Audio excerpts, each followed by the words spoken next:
Hello everybody. Thank you, Karen Croiso. Welcome to the Coleg Cymru ALN project webinar, ALN FE 2017 and beyond. Thank you all for joining us today for our 9th, and this is the final webinar of the series that we are running as part of the Welsh Government funded Coleg Cymru project, supporting learners with complex needs. I'm Anne Evans. I'm delighted to be back again on Coleg Gwent's Pontypool campus today, here with Karen Workman from Coleg Cymru and Chris Denham, who's ALN manager from Coleg Gwent. He's also the chair of the Coleg Cymru ALN network. So welcome to Chris too. We're here to connect ALN practitioners from all over Wales, giving you the opportunity to share best practice and jointly work on some of the challenges that are facing all of us who work with learners with additional needs. In this final webinar today, we're going to look back and review what we've covered in the webinar series and discuss the effectiveness of those webinars, whether they've had any impact on practice and the learner experience. We're then going to look forward at the progress of ALN reforms in Wales. We'll look particularly at implications and issues for FE. We want to find out what your colleges are doing and what you're doing in preparation for the reforms, and then discuss what we can do together as a network. We'll also be asking you to share information about anything your college has been taken part in and the resources that you've found useful. But first, we're going to have a brief look back over the last year, the ALN project, and particularly the webinars.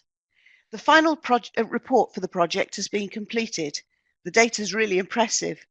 The project focused on developing the FE sector capacity to meet complex learner need and prepare for the legislation change. That's the ALN Net bill in 9 months. In 9 months, April to December, and on a fairly small budget, we've successfully linked with all colleges. We've involved more than 200 ALN staff in FE. This has included 2 conferences with a wide range of presentations and workshops. We've run a series of regional workshops that have got FE, local authorities and others meeting and working together. Some of you have been part of the group that reviewed and made proposals to develop the ILS entry and pre-entry curriculum. Those proposals are now going forward for further discussion with Welsh Government, and hopefully that'll lead to a pilot phase. All the resources from the project will be available on the Coleg Cymru Moodle. And then there were the 9 webinars, bite-sized lunchtime learning and shared effective practice for managers, practitioners and support staff. I think we've created the biggest virtual staff room in Wales. All of the recordings of the webinars are available, and the first one possibly is not the best though. It was our first attempt at these. We started by looking at person-centered practice, first with an awareness, and then we looked at how it works in practice with a webinar from Bridgend College. One of the best things I think about this series of webinars has been the inclusion of learners telling their story. And who could forget Kieran Farr and the way that Bridgend worked with Kieran both before and after his accident, putting him at the centre of the process. The success of that approach was there in the progress that Kieran had made. So just before we move on, we're going to have a quick poll from the colleges to see whether you feel that you've further developed your understanding of PCP. You'll see a poll up there in front of you now. So how well have you developed your understanding of PCP? Very well, somewhat, about the same, not developed at all. So if you could respond to that. This gives us the chance to capture a little bit of data as well, which will help when it comes to further training in that. Well, that's useful, really interesting. So most people either very well or somewhat at the moment. Okay. If you want to put anything in the chat pane about PCP, anything you want to share about training in the use of PCP, that would be great. Right, our third webinar came from Coleg Cigar. We focused on learners with autism. We were there with you, Caroline, and we had a great time there. Thank you very much for hosting that one. We used some of the resources from Ambitious About Autism, and we also included a super YouTube clip of tips that Joe Baldwin put together for us. Thanks again, Joe. I don't think you're with us at the moment. He said he might join us a little bit later, but I know he's got other things that he's doing. And we're delighted that you have now joined us in Wales in your new post at Bridgend College. Again, if you could fill in the poll that Karen's just about to put it up, to tell us whether you've developed your provision or staff skills in working with learners with autism this year, and any comments about what you've done in the chat pane. Okay, I think we may have a problem with the sound from Tracy. Has anybody else got a problem with the sound at the moment, or are we okay with sound for most? Okay, so quite a lot of you have done some stuff with autism, and your colleges have. I know some of you used some of the money that you had as part of this these projects for autism training, and I know at Coleg Gwent, I think Chris did as well. Moving on, our next stop was here at Coleg Gwent, looking at supporting learners with mental health needs. We started by looking at your definitions, both of mental health and of well-being, and we looked then at the different strategic approaches. It was quite interesting looking at those definitions, how when we talked about mental health, everybody came up with those very negative words because you think of mental health and mental ill health rather than mental health and well-being. So we looked at different strategic approaches. We looked at Coleg Gwent's approach, information from Time to Change Wales, and one of the information from Time to Change Wales and from one of their champions. We also shared information provided by Sue Ward from England on ways of dealing with crisis. We looked at resilience resources from Young Minds and 5 ways to well-being. We covered loads in that one. So I think there's another poll coming up. If you would let us know how much work you've done around the subject of mental health, mental ill health, well-being since that webinar, and perhaps a show of hands or some comments in the chat pane about that. While they're doing that, Chris, can I just welcome to the webinar? By the way, you were there at that one. Do you want to have it to say anything on the webinar that was your first one, wasn't it? Thank you, Anne. Yes.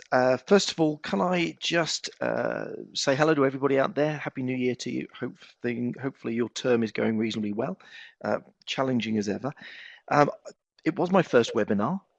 It was really interesting, both from the sort of technical point of view, seeing how these things happen and how much work goes into doing this. I'm not sure if you haven't been involved in a webinar out there, I can tell you that the 2 people sitting in this room with me have worked absolutely crazily this last year to get these things up and running, and I'm really appreciative of the work they've done. The mental health one was quite interesting from my point of view. It's become quite a significant issue in Coleg Gwent. We've seen quite significant increases in the numbers of learners that are coming through with a variety of mental health difficulties. What's, I think, come to light recently is that it's not just about ALN then. We have other organisations both within the college and elsewhere that actually help provide support for some of these young people. In particular, some of you out there may also have an organisation or a part of the college, a team in the college called Inspire. We have an Inspire team here, and they have a very broad remit in terms of supporting learners, but it does appear to me that one aspect of that has been many of the learners they're working with have got various types of mental health difficulties. In some cases, it's just anxiety or sort of going through a bout of depression or whatever, but the skills that they're needing to use have been quite significant over the last few months. And what it's brought up for me is the importance of the internal communication systems that we have here to make sure that we are we all know what each other are doing and we're not working against each other within the college when we're working with these young people. Thank you, Chris. And that led us on very nicely to the next webinar that we visited NPTC Group, where we looked at digital literacy and inclusive learning. So here we were hosted, we had Ed Noyce and Claire Kluwer with us. And I think the highlight of that webinar, Anne, was definitely the videos we had on QR codes from Fleur Griggs learners. And if you missed that webinar in June or September, I believe it was, we're going to play that video at the end. So I'm just going to ask you again, the final poll that we're going to ask you to complete. If you did join us on that webinar, how well did it develop your understanding of digital literacy? You might remember that we looked at the Adobe Spark videos, so perhaps you've had a chance to use Adobe Spark with your learners or used it yourself. So we can see actually that we've got quite an increase in that as well, Anne. So thank you. I'm going to pass you back to Anne. Thank you, Karen.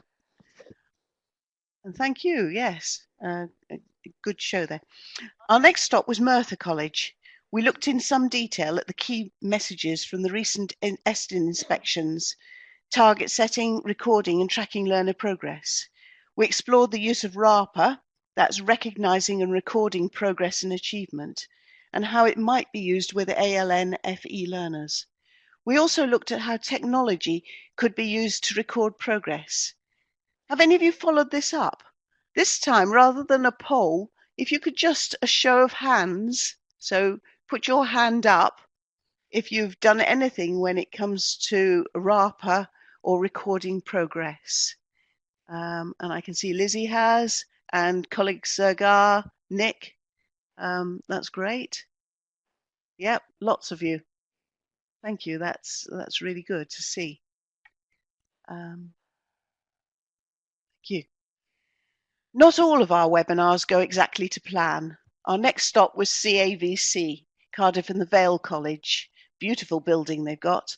And we were there to discuss supporting communication. But just as we started, our internet connection was interrupted. And we think it was because there was a large number of learners all logging on at lunchtime.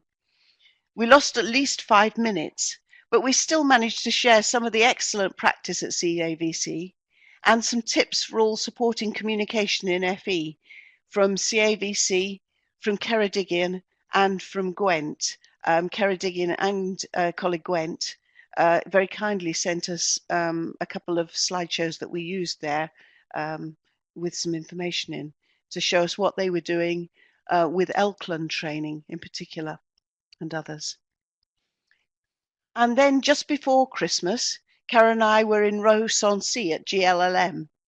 The subject was behaviour management, and the stars of that show were Sophie and Shannon, who spoke so honestly about their experiences.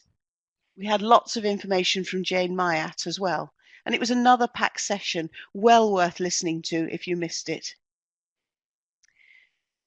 Right, next it's over to you. I've put up 3 questions that we sent you in preparation for the webinar. We'd love to know more about the impact that these webinars have had, either in the chat pane or if anyone would like to speak, then just raise your hand now and Karen will try and enable your mic. So the questions there for answers in the chat pane. How have you used the information learning from any of the ALN webinars? Have the webinars or ALN project events and materials resulted in changes to your practice or to networking? And what has been the impact of this for your learners? Okay, so yes, I thought Sophie and Shannon were great too. Thanks, Lizzie, for that. And we've got several people typing. Nobody brave enough to stick their hand up and speak at the moment, but that's okay. We're quite good with stuff in the chat pane, and it's recorded afterwards, so we can send that chat pane out. Lizzie, we've provided training in a RAPA and target setting for our ILS tutors. That's great. Thank you for sharing that with us. And the training is the first step. Actually putting it in is quite a process over a year. Have you done any of that, Chris? Can I just, while they're typing? Not a great deal here, but we are, we're aware of it and we're looking at it at the moment. There's just so many different initiatives going on at the moment. It's hard to keep up with them all. Right, so we've got Ammanford saying it's given information for discussion to help staff development and strategies. Yes, I know where several of you have listened together, that I know you find it useful because it sort of promotes discussion. Join the webinars late but hopes to have access to previous webinars. Yes, they're all on YouTube now. The behaviour one, yes, was very, very good.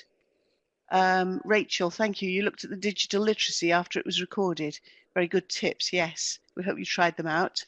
Yes, we've got the box set now and they're on YouTube. Okay, thank you very much. Keep your comments coming in the chat pane because we'll record them down afterwards, so even after we go on. Now for the second part of this webinar, we're going to look at ALN reforms in Wales. First, before we make a start, just a quick poll to find your starting point. If you'd like to use the pen tool to indicate on a scale of 1 to 10 your own knowledge first, that's the top bar, and then awareness across the college. So where do you put your own knowledge at? We've got some at 10, we've got one at 6 there. And then how do you think that your college, how much do your colleagues from vocational and other areas, functional areas as well, know about ALN? Yeah, so in the main, you know more than your colleagues, what I would expect. Thank you for that. Yeah, that's very, very useful. We're going to start with a very short video information about the ALN. Some of you may have seen it, but I'm going to play it, and it's only a short one, and it's a very useful video. So Karen's just about to play that for you. It's coming. It will help to create a fair and right, we'll start it again from the beginning. Additional learning needs in Wales. What's happening? Did you know that nearly a quarter of learners in Wales have some form of special educational need? Outcomes for learners with special educational needs are poor compared to the rest of the pupil population in Wales. The current system is based on a model which is over 30 years old and is no longer fit for purpose. The Additional Learning Needs and Education Tribunal Wales Bill will be introduced to the National Assembly for Wales in 2016. Under the new system, we won't be calling it special educational needs anymore. Instead, we'll be talking about additional learning needs. All learners with ALN from birth to 25 years old will have individual development plans. All the agencies involved in supporting the learner, whether in education, social services or health services, will work in partnership. The process will be much simpler and learners, their parents and their carers will be involved in the making of their plans. This will prevent disagreements from arising, but where they do, they will be resolved quickly. All learners with ALN will have the same rights of appeal if they do need to challenge decisions that are made. To make sure everyone involved understands the new legal process, the Welsh Government will publish a code for the ALN system which must be followed. We know that to create the system that we want, we'll have to do more than just change the law. We will be investing in the education workforce to make sure that all those who work with learners with ALN have the right skills. We are working with a wide range of services to help them to prepare for the transition to the new system and develop closer working relationships. We will be helping learners, parents and practitioners understand the changes ahead and their new rights and responsibilities. We are also publishing guidance to support good practice. The new system won't just benefit learners with ALN, it will help to create a fair and inclusive education system, where all children and young people are supported to overcome barriers to learning and participation and achieve their full potential. For more information, please visit www.gov.wales/ALN. Okay, thank you, Karen. And Karen will put the link to that in the chat pane for you. So that's just an overview, and many of you will have seen that before. But what I want to do next is to ask Chris to join us again. Chris, you've had a major role in representing FE on the Strategic Implementation Group. Would you like just to give us an overview of where the bill's at the moment, the progress of the bill at the moment? Yes, certainly. Thank you, Anne. First of all, as the information from the video said, the bill has now entered the Welsh Parliament stage. It's actually working its way through that.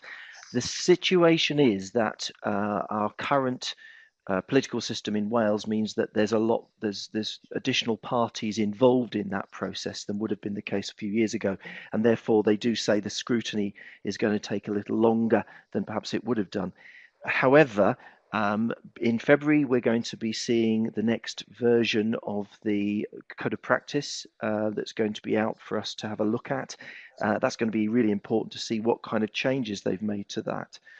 We sent out some information from an event I recently attended where we were getting an update on the bill from its original version. But if you did read that, you'll see that there's not a great deal of change to the plans that the government has.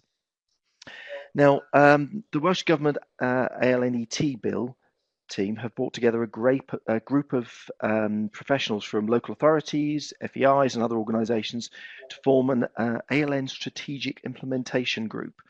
Their purpose is to assist the government in ensuring that the bill, once passed, can be smoothly introduced within schools and colleges throughout Wales.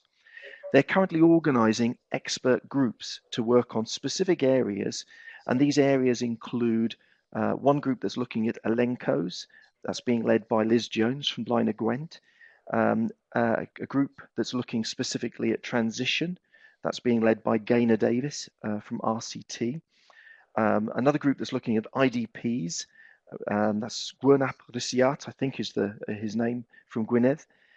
Post 16, I'm looking at that at the moment. We're starting to put together a group to do some work on that. There's also two further groups, one that's looking at early years and one that's looking at health and the impact of health. And many of you will have seen from the documentation that's come up so far, there is a proposed position in each authority, health authority, of a DECLO, a designated education clinical lead officer, who will be the person to go to for any educational organisation when it's looking at meeting the health needs of a particular person, and from our point of view, students in college. We actually have within Gwent, our health board within Gwent are actually piloting that role over this next year, so it'll be interesting to see what comes out of that. Now, meetings for these groups will be held throughout this year. Those who've requested to join the groups will be contacted shortly with details. So we will be in touch with you if you have asked to join one of those groups. Thank you, Chris. It's going to have a huge impact for post-16, isn't it, for FE in particular, particularly because of the change in age range from 0 to 25 now. I know that you've raised some issues before for FEs. Would you like to talk about that? Sure. Okay. When we started to meet with the local authorities in our regional groups, I kind of put together 8 areas that I felt from an FEI point of view were the major issues. At the top of that list, and still at the top of that list, is the one of resources and additional workload. Now, having spoken to a number of schools and local authorities, they're concerned about how they will meet the needs of this new legislation. However, from my perspective, FEIs have got an even bigger challenge on their hands, because many of the duties that schools already carry out, we don't have to deal with annual reviews based on legislation. We may carry them out, but we don't have to. And there's all sorts of other things that we don't do, such as carrying out, maintaining IDPs, involvement in increased transition, that kind of thing. Now, that is going to have a big impact. I did some work on this a little while ago from colleague Gwent's point of view, and I let my senior management team know that my perception would be, based on the limited information I had at the time, was that this would mean at least 5 to 6 new members of staff, full-time members of staff, just to try to cope with that quantity of work. Now, it's still lots of time to go on yet. There's still lots of discussion to have to see exactly what impact this is going to have. But I think colleges need to be aware of this, and we need to be raising this, making a point that we're going to need to look at this in quite some detail. One of the things about this is that there is funding available, being made available by the government, that will provide colleges and local authorities with resources in the interim period, in the period of transition to the new legislation. But that's short-term money. That is not long-term money. And my concern is that if we're going to meet the needs of this new legislation, this will be new work for colleges, and colleges are going to have to look about exactly how we're going to meet that under the current funding situation. The second point was around staffing. New roles will require additional staff with different skills. The LENCO role will call for new qualifications. Each college will need to look at its staffing structure to ensure that it is fit for purpose. Tremendous changes in line there. I don't think the government realised just how far ahead many colleges were in meeting the needs of those students with their additional learning needs. And I think that is still the case to a certain extent, although I've tried to change that. However, I also think there may be some underestimation of the resources required to fully carry out the requirements of the new bill. Inclusivity in definitions. Definitions in particular, because talking with my local authority colleagues, with schools in the Gwent area and others, there is clearly a difference in the language that we use and how we use it to describe individuals, particularly with terms like complex needs. And we need to have a shared understanding of the terminology, that we're using. There'll also be a need for colleges to look at their current whole institution approach. The more inclusive that a college environment and education is, the fewer the number of learners that are likely to be requiring an IDP. Under current proposals, my understanding is, and there's still some work to be done on this, but my understanding is that IDPs will be required for young people who have an additional learning need that require additional learning provision. And those two things, alongside what colleges are providing for every learner, will have a big impact on the numbers of learners that we're working with IDPs. Number 4 was complex learning needs. There's an expectation that FEIs will meet the vast majority of ALN learner needs within Wales. While there's still no suggestion within the current version of the bill that the FEIs can be forced to take ALN learners, they will need to have sound and reasoned admission policies that are transparent and stand up to scrutiny. So if we're saying to a local authority, we are not in a position to be able to meet the complex needs of a particular learner, then it's going to be important that we actually have a good reason for that, and that can stand up to scrutiny. 5, training. Preparing ALN staff for new responsibilities and ongoing training for all FEI staff. This will include awareness, understanding of the new duties imposed by the legislation, as well as specific training in PCP, maintaining IDPs and holding reviews. I know many of you out there have already started that process. I would say that my view is that if we're not doing it with our local authorities in a joint way, then we're going to be missing a trick here. So if you haven't started working with your local authorities in planning training, then I think that's certainly the way to go. And local authorities have money to do some of this training that you should be able to tap into if you're working closely with them. 6 is maintaining adult appropriate approaches. I don't need to say too much about that today. I think we're on line to do that, and the current legislation still upholds the right of each young person to include or exclude their parents or carers from the process, and also to opt out from having an IDP if they don't feel it's a benefit to them and they don't need one. Disagreement resolution. This is the aspect of the new legislation which causes most concern for managers in colleges. However, FEIs have become very effective at dealing with disagreements and complaints, and the best way to reduce tribunals will be to ensure transparency and clear communication. IDP design, lastly, number 8, developing a fully accessible IDP that provides adequate information is still a challenge that needs to be addressed. Welsh Government have confirmed that they will not be creating a standard template and will leave it to local authorities and others to develop according to local needs. For most larger FEIs, an electronic version is still, I believe, the best option, but whether we can get agreement across Wales for this to be consistent remains to be seen. Thank you, Chris. We've got a couple of questions here that we will look at. The first one was, are we looking at part-time provision in the strategic implementation group? I think I can answer that one in the fact that for part-time, you expect learners not necessarily to be full-time up until they are 25, and you will have people who are dipping in and dipping out. And when they dip into education, then they will be covered by the legislation and by IDPs, as I understand it. Am I right? I would agree with that. The only difference from that will be that currently work-based education, work-based learning is not part of it, as is not HE. So if you've got part-time learners on work-based learning, they will not be part of this, not be covered by this bill. Thank you. And somebody else asked, what about the over 25s? That wouldn't be covered by this legislation. However, they would still be covered by equality and diversity legislation and the rights that people have for education in that way. Yes, and thanks for that, and thanks, Nick, for the question. I would say as well, we will be expected at the age of when the learner reaches age of 25 to look to review how their needs might be met in the future, and to take account of those, even if we're not being required to hold IDP reviews and things like that. Yeah. The second one, I think, comes from Nick Brazil, and I'm not sure that it's a question we can actually answer. He asked, why has money gone to the local authorities with no FE consultation?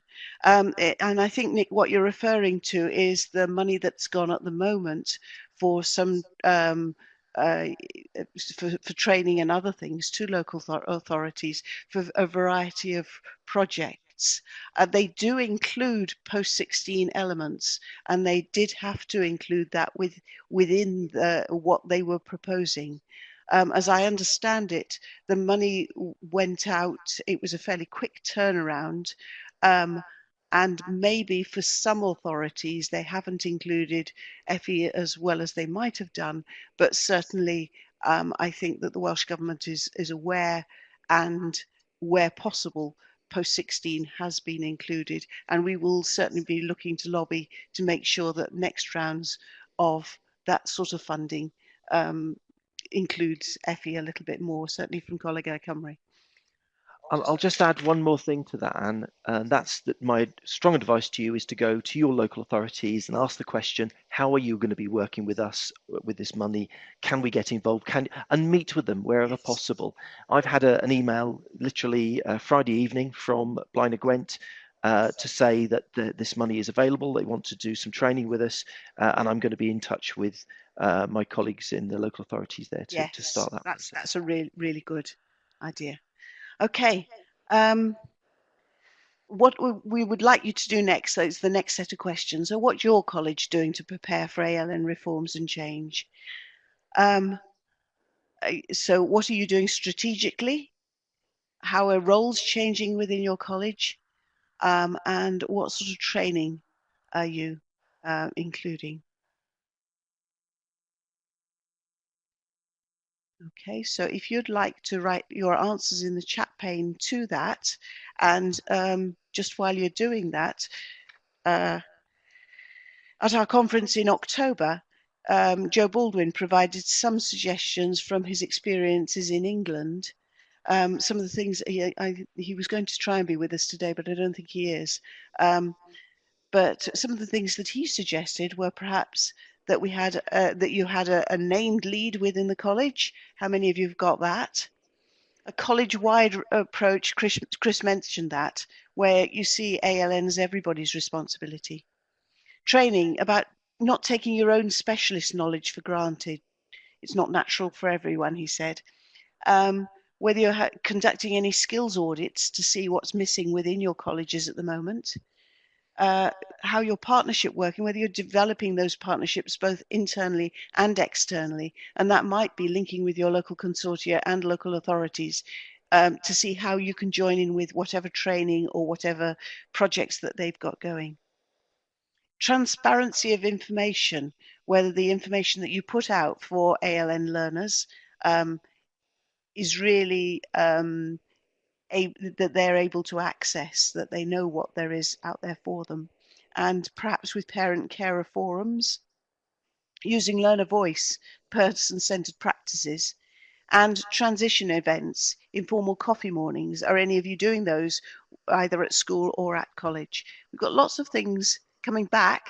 Leslie, working with the local authority, the strategic planning group. Some staff of us attended PCP training. Ammanford with strategic meetings planned mid-January, and Carmarthenshire County Council. I think some of those maybe came from the regional groups that we were running. So I think those have had a very beneficial effect. Yeah, keep it coming in the chat pane. That's great. I am going to move us on a little bit, though do keep your ideas coming because I know that we're getting a little bit short of time. So on this one, what are you doing to ensure that your skills and knowledge remain up to date? And I've put some suggestions there as to what you might be doing. Are you checking the Welsh Government websites? Have you attended any conferences or events? Are you networking, meetings with regional partners? Have you got any training going on in your college or anything else? If you'd like to put any comments again in the chat pane and perhaps ring with your pen any of those that you are doing at the moment. Okay. Chris, do you want to just add to that anything that's happening at Coleg Gwent that you'd like to share with us? Only really just reiterating what I was saying earlier. We have 5 local authorities that we deal with, and I am working very hard to try to get as many meetings with them as possible and to make sure that we're involved in any training that they're offering. And it's not easy when you have a large number like that because it gets very complicated about who's going where. But I think it is important to be involved with all of your main local authorities, not to leave any of those out. Yeah, very useful. Right, thank you. Yes, lots of interaction there. Thank you very much to all of you. Right, and on the next slide, just some ideas for further reading. The first one, the one on the left, is the explanatory memorandum for the Additional Learning Needs Bill. It's a weighted tome. It's about 300 odd pages. But if there's anything that you need to find out about the current bill, even if you scan it and go to the index and look for the bits, then it's well worth having a look at. On the right hand side, I've put a link, or there's a picture of what the page looks like when you go to the ALN page for the Welsh Government. There is a consultation up at the moment that runs until the 24th of February, and perhaps have a look at some of that information there. If anybody's got any other sources of information, do put those in the chat pane. Can I just thank Nick for his question? Nick would like to swap a local authority with somebody. If there's anybody else out there willing to do that, perhaps they can get in touch with Nick and we'll see whether or not the Welsh Government will agree to it. I'm not going to comment on that one, but thanks, Chris and Nick. Right, and then we've got 5 minutes left, so I'll move us on fairly swiftly. Important dates for your diary. Firstly, the response to the consultation, which is the 24th of February. Coleg Cymru will be making a response, and we're going to be looking for a small working group of people who can help us with this. We'll probably do this through a video conference meeting in the last week of January. If anyone wants to join us, then please put your names in the chat pane and say so, and we'll make sure that we contact you for that. We have the work of the FE expert group that will be taking place in March. So Chris or I will be contacting you if for any suggestions or ideas from you for that. There's an event coming up on the 26th of January that Darren from Ceredigion let me know about. Children, Young People and Education Committee of National Assembly for Wales. And that again is a consultation event. There'll be a link in the chat pane to the page for the invitation for that. And one thing that we've spotted in one of the newsletters are some regional events. There's an event in Carmarthen on the 28th of February, in Newport on the 2nd of March, in Llandudno on the 7th of March, and in Cardiff on the 9th of March. They look to me, though there's not a lot of detail that I can find out about any of them, as if they're being run by the regional consortia. So I would suggest you have a look on the regional consortia pages for your area to see if you can find out more. If we find out any more, then we'll email out those details for you. Right, and finally, our next slide, we'd love to know what you think we at Coleg Cymru should be doing to support you. So any ideas for what we should be doing, whether you want further training, whether you want meetings, whether you want lobbying, whether you want any other support, then just pop it in the chat pane. We are linking with Welsh Government to see whether we can move what we've done, so that what we've done already with this project doesn't just drop into the abyss, that perhaps there's something to move some of that work further on. But we'll let you know about that. But please do put your ideas into the chat pane for us. Okay, next, Karen's going to put up a link to the evaluation for the webinars. We've had very few evaluations completed. We are providing the opportunity to win a headset as long as you complete an evaluation by this Friday. So Karen's put a link in the chat pane for you so that you can go straight to that, but also the link is up there. We'll give you a few moments so that you can log in and provide your response in a minute. We hope that this isn't the end. We'd love to be back for another series of webinars for ALN, but that will very much depend on funding. Finally, I'd like to say a very, very big thank you to Coleg Gwent and to Chris for hosting this webinar, but most of all to all of you for sharing your practice and for taking part. Thank you very much. Thank you so much for all that you've done for us. And thank you, Anne and Karen, for all the work you put into this. Really grateful, and I'm sure everybody out there is as well. So a round of applause really ought to be in order here. You know, I think it's been extremely useful process. So thank you both for all of your efforts. Yes. Thank you very much. We are almost at the end. We have 1 minute to go of our final webinar in this series, but as promised, we'd like to go out on a high. So we're going to play the video from Fleur's learners from MPTC Group, showing us the learning apps that they like to use. At the end of the video, you can press the cross and that will be us over and out. Only to go back in and click the link to give us your feedback. So I'm going to play the video now for you. Thank you very much for joining us. Diolch yn fawr. Apps that help us learn. We are Lisa, Karen Baker, James and Ellen. Coin Daisy, you have to get the right time. You can win surprise. Candy Crush helps with colours and patterns. It's really addictive. Geometry Dash helps with count and time, hand-eye coordination. I even designed 2 levels. Name is Yamesy, time for a exit. Cooking Fever helps with organisation skills. Cooking and serving in order is so addictive. FIFA app. It's good to help me learn the rules of football. Poplet, a bubble diagram app, great of taking notes in class. Block letter, measure shape and space. Colours, I am up to level 70. Sound Drop helps to calm me down and annoy others. We also use the iPads for the internet, YouTube, camera and video. Really good resources for research and up-to-date music and news. So that's the end of our apps that help us learn. They're not that good. They're great! Fantasticum! I like it. Yeah.